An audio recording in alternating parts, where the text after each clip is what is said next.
দেশে নিয়ম করে মা দুর্গা কৈলাস থেকে এলেন ও ফিরে গেলেন। বিজয়া পর্বের শুরু সেখানে।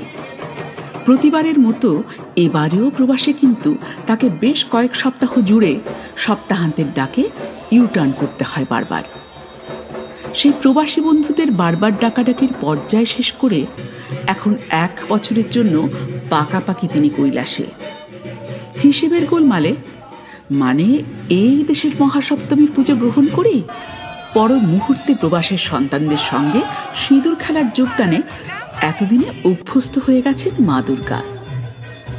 মা দুর্গার চোখে জল আসে তাঁর প্রবাসী সন্তানদের আয়োজনের আন্তরিকতা দেখে। এত যুদ্ধের বোমাবাজির মধ্যেও ইউক্রেনের কিয়েভেতে এবং ইসরায়েলের হাইফাতে মহানবমীর পুজোয় যেতে হয়েছে তাঁকে। তাঁর যুদ্ধপীড়িত সন্তানেরা কত অনিশ্চিত জীবনাশঙ্কাতেও তাঁকে ভুলেননি। এ কম বড় কথা? সেপ্টেম্বরের শেষ সপ্তাহের পুজোর দশমীর দিনে প্রবাসের পুজো থেকে ফিরে যাবার সময় মায়ের বড় আনন্দ হলো। ভারতের ক্রিকেট ম্যাচ জয়ে ভারতীয় পতাকা তুলে তাঁর সন্তানদের আনন্দ করতে দেখে। মা দুর্গা তো এমনই চান সবাই আনন্দে থাকুক, ভালো থাকুক, সুস্থ থাকুক।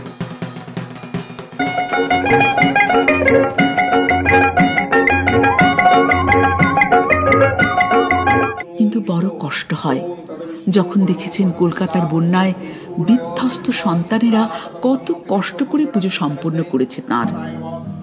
আর যুদ্ধ, দাঁত ভাঙা অস্ত্রের কি সব নাম, আর বিশ্বজুড়ে বোমাবাজি।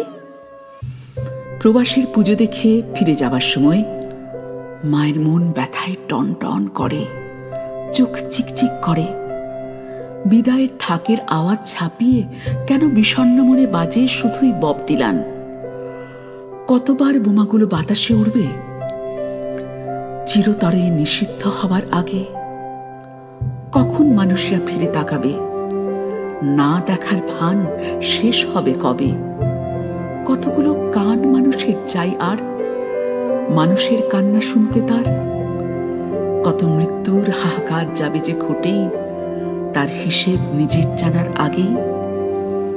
এর উত্তর বন্ধু বাতাসেই ভাসে, বাতাসেই ভেসে আছে উত্তর। The answer, my friend, is blowing in the wind. The answer is blowing in the wind. মা দুর্গার মন উচ্চারণ করে যে সেই উত্তর ভেসে থাকা বাতাস শুদ্ধ হোক, চেতনাময় হোক, আনন্দমুখর হোক।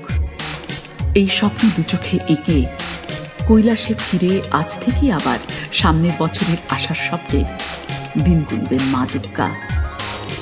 আমি শুভশ্রী নন্দী বাংলা পডকাস্টের পক্ষ থেকে জানাই সবাইকে আন্তরিক প্রীতি এবং শুভেচ্ছা।